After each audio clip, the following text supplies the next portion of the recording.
నేడు పునీత మార్తమ్మ గారి స్మరణను కొనియాడుతున్నాం. ఈరోజు మనము ధ్యానం చేసుకునే సువిశేషము యోహాను సువార్త 11వ అధ్యాయము 19వ వచనం నుండి 27వ వచనం వరకు. వారి సహోదరుని గూర్చి మార్తమ్మ మరియమ్మలను ఓదార్చుటకై పలువురు యూదులు అచటకు వచ్చిరి. యేసు వచ్చుచున్నాడని వినునంతనే మార్తమ్మ ఆయనకు ఎదురు వెళ్ళెను. కాని మరియా ఇంటి అందే కూర్చుండి ఉండెను. మార్త యేసుతో, ప్రభు, మీరు ఇచ్చట ఉండి ఉన్నచో నా సహోదరుడు మరణించి ఉండేవాడు కాడు అని పలికెను. ఇప్పుడైనను మీరు దేవుని ఏమి అడిగినను మీకు ఇచ్చును అని నాకు తెలియను అని పలికెను. యేసు ఆమెతో, నీ సహోదరుడు మరలా లేచును అని చెప్పెను.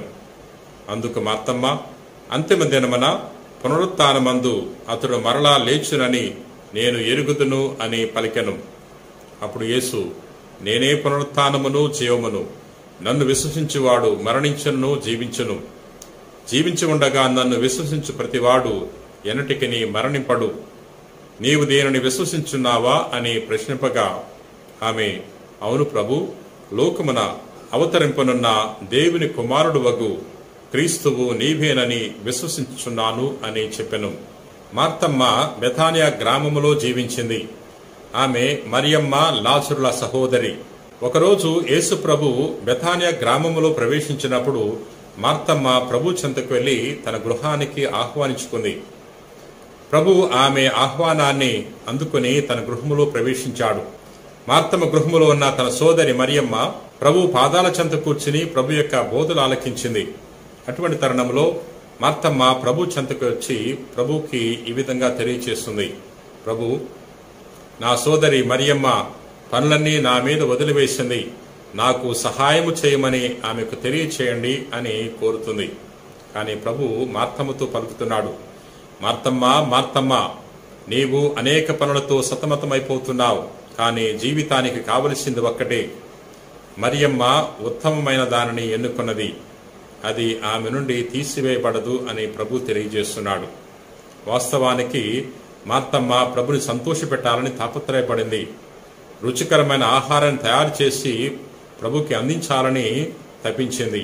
కానీ ప్రభు తెలియజేస్తున్నాడు, భౌతిక ఆహారం కాదు ముఖ్యమైనది, ఆధ్యాత్మిక ఆహారం ముఖ్యమైనది. మరియమ్మ ప్రభు యొక్క బోధలు ఆలకించింది కాబట్టి ఆమె ప్రభు దయచేసి ఆధ్యాత్మిక ఆహారాన్ని స్వీకరించింది అనే విషయాన్ని మనము ఇక్కడ గుర్తించాలి. ప్రియా సహోదరి సహోదర, మార్తమ్మ ఏ విధంగా అయితే ప్రభుని తన గృహానికి ఆహ్వానించుకుందో అదే విధముగా మనము కూడా ప్రభుని మన గృహానికి ఆహ్వానించాలి. ప్రభుని మన గృహానికి, మన యొక్క జీవితానికి ఆహ్వానించినప్పుడు జీవితానికి ఏది ముఖ్యమో ప్రభు మనకు తెలియజేస్తాడు. మార్తమ్మకు ప్రభు తెలియజేస్తున్నాడు, జీవితానికి ఈ భౌతిక అవసరాలు తీర్చుకోవటం కంటే ఆధ్యాత్మిక అవసరాలు తీర్చుకోవటం చాలా ముఖ్యము అనే విషయాన్ని తెలియచేసి ఉన్నాడు. ప్రియా మిత్రులారా, మార్తమ్మ, మరియమ్మ, లాజరు ప్రభుని ఎంతగానో ప్రేమించారు. అందుకనే వారి యొక్క గృహానికి ఆహ్వానించుకుని ఆతిథ్యాన్నిచ్చారు. ప్రభు వారిని ఎంతగానో ప్రేమించాడు కాబట్టి లాజరు మరణించి 4 రోజులైనా ప్రభు లాజరును జీవముతో లేపి ఉన్నాడు. లాజరు మరణించినప్పుడు ప్రభు బెథానియా గ్రామానికి వస్తున్నాడు. అటువంటి తరుణములో మార్తమ్మ ప్రభు వస్తున్నాడని తెలుసుకుని ప్రభుకు ఎదురు వెళ్ళింది. ప్రభుకు ఈ విధంగా తెలియజేస్తుంది, ప్రభు, మీరు ఇక్కడ ఉండి ఉన్నట్లయితే నా సహోదరుడు మరణించి ఉండేవాడు కాడు అంటుంది. కానీ ప్రభువు తెలియజేస్తున్నాడు, నేనే పునరుత్థానమును జీవమును, నన్ను విశ్వసించువాడు మరణించును జీవించును. జీవముండగా నన్ను విశ్వసించు ప్రతివాడు ఎన్నటికి మరణాన్ని చవి చూడడు అని తెలియజేస్తున్నాడు. ప్రియా సహోదరి సహోదర, ఎవరైతే ప్రభుని విశ్వసిస్తారో అటువంటి వారు నిత్య జీవితాన్ని పొందుకుంటారు. ప్రియా మిత్రులారా, ప్రభు మార్తమ్మను ప్రశ్నిస్తున్నాడు, దీనిని నీవు నమ్ముతున్నావు అన్నప్పుడు, అవును ప్రభు, నేను నమ్ముతున్నాను, దేవుని కుమారుడువైన క్రీస్తువు నీవేనని నమ్ముతున్నాను అని మార్తమ్మ ప్రభువుకు తెలియచేసింది. మార్తమ్మ ప్రభుని పూర్తిగా అర్థం చేసుకుంది. ప్రభు యొక్క బోధలు ఆలకించి ప్రభు దేవుని కుమారుడు అని తాను నమ్మింది. ప్రియా సహోదరి సహోదర, మనం కూడా ప్రభువుని ఈ రీతిలో విశ్వసించాలి. ఎప్పుడైతే ప్రభు యొక్క వాక్కును ఆలకిస్తామో అప్పుడు ప్రభు గురించి మనం పూర్తిగా అర్థం చేసుకోగలము. ప్రియ సహోదరి సహోదరులారా, మార్తమ్మ ప్రభుని ప్రేమించింది కాబట్టి ప్రభు మార్తమ్మను కూడా ఎంతగానో ప్రేమించాడు, తన కుటుంబాన్ని దీవించాడు, తనను ధన్యురాలను చేస్తున్నాడు. ప్రియ సహోదరి సహోదరులారా, ఆమె ప్రభుకి ఆతిథ్యం ఇవ్వాలని ఎంతగానో తాపత్రయపడింది. అనేక సార్లు ప్రభుని తన గృహానికి ఆహ్వానించుకుంది. మనం కూడా ప్రభుని మన గృహాలకు ఆహ్వానించుకోవాలి, మన జీవితాలకు ఆహ్వానించుకోవాలి. మనం ఆహ్వానిస్తే ప్రభు మన చెంతకు కూడా వస్తాడు. మార్తమ్మ వలె ప్రభుని మన గృహాలకు ప్రేమతో ఆహ్వానించుకుని ప్రభు యొక్క చిత్తాన్ని తెలుసుకోవటానికి ప్రయత్నం చేద్దాం. ప్రార్థన చేసుకుందాం.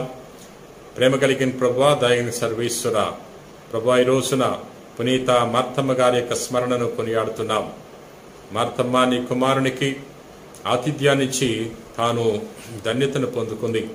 నీ కుమారుని యొక్క బోధలు ఆలకించి జీవిత రహస్యాన్ని తెలుసుకుంది. ప్రభువా, మేము కూడా ప్రతిరోజు నిన్ను మా గృహాలకు మా జీవితాలకు ఆహ్వానించుకుని నీ చిత్తాన్ని తెలుసుకునే వాక్యాన్ని దయచేయండి. ప్రభువా, ఈ రోజున ఎవరెవరైతే ఈ వాక్యాన్ని ఆలకిస్తున్నారో అటువంటి వారందరినీ కూడా నీకు సమర్పిస్తున్నాం. వారి యొక్క విన్నపాలను నీ పాదాల చెంత ఉంచుతున్నాం. నిశ్చితమైతే మా యొక్క విన్నపాలను మన్నించండి. ప్రార్థన చేసేవారు ఎవరైతే అనారోగ్యంతో బాధపడుతున్నారో, ఎవరైతే అశాంతితో బాధపడుతున్నారో అటువంటి వారందరినీ కూడా తాకి స్వస్థపరచమని మా నాథుడైన క్రీస్తు ద్వారా మనవి చేయుచున్నాం తండ్రి. ఆమెన్.